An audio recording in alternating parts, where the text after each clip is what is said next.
there have been some fantastic speeches on this side of the House standing up for British interests, so I won't go on at length, but just wish to make a few points. The first one is that this surrender bill is madness.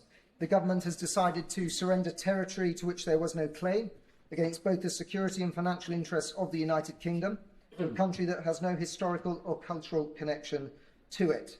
It is doing so because, in the words of the Prime Minister, quote, "If Mauritius takes us to court again, the UK's long-standing legal view is that we would not have a realistic prospect of success."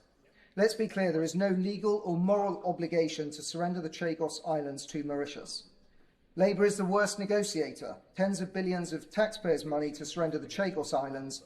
They bunged billions of pounds to their unionised paymasters on day one of the government having been formed, and a lack of will over welfare dependency. Whatever Labour touches, the cost to the taxpayer goes up and the benefits diminish.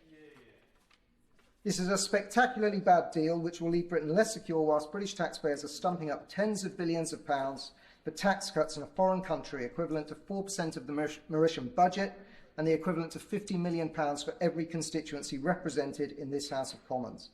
A staggering £35 billion cost, 10 times more than that originally claimed due to the government's own creative accounting, which even the UK Statistics Authority won't endorse. This was done by applying an assumed annual inflation rate of 2.3% over the 99-year lease period, despite current inflation running at almost 4%. This total was then lowered again by between 2.5% and 3.5% per year through a Treasury practice called the social time preference rate. This represents the fact that people value benefits received immediately more highly. It converts future costs and benefits into their present-day value rather than allowing for a more accurate valuation of future costs.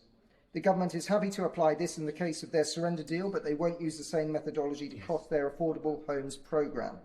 And what's worse is that the government has refused to allow Parliament a separate vote on the financial obligations under this terrible deal. They could have done, but chose not to. £35 billion that could have been spent on new hospitals or schools, or in the case of my constituency, infrastructure to support the thousands of new houses that they want to build, tax cuts to stimulate the economy, or even to plug Labour's own financial black hole. Labour is cutting tax for Mauritians off the back of hard-pressed UK taxpayers. And then we get to the national security risks. Diego Garcia, located on the Chagos Islands, is the UK's most important military base in the Indian Ocean. The geopolitical significance of this base cannot be understated in a world where China seeks to undermine us. We know that China thinks in a multi-generational capacity. They're a dictatorship that does not share our values. This is the blink of an eye in terms of how they plan their future. China has made no secret of its intent to deepen its relationship with Mauritius. China is an increasingly hostile state towards the UK and knows too well that Mauritius is key to supporting its long-term strategic goals. And furthermore, Mauritius has signalled how it's working more closely with Russia on research and development and with Iran on developing closer relations. Mauritius has gone on the public record stating that they're grateful to the Chinese for playing a critical role in their pursuit of international recognition of Mauritian sovereignty on these islands. So whilst the government and the Prime Minister is trying to paint this as a good deal, I won't give way. Whilst the Prime Minister and government is trying to paint this as a good deal, they know that Beijing, Moscow and Tehran have watched closely and have all taken note. Finally, it's not just taxpayers in this country who recognise that this is a bad deal.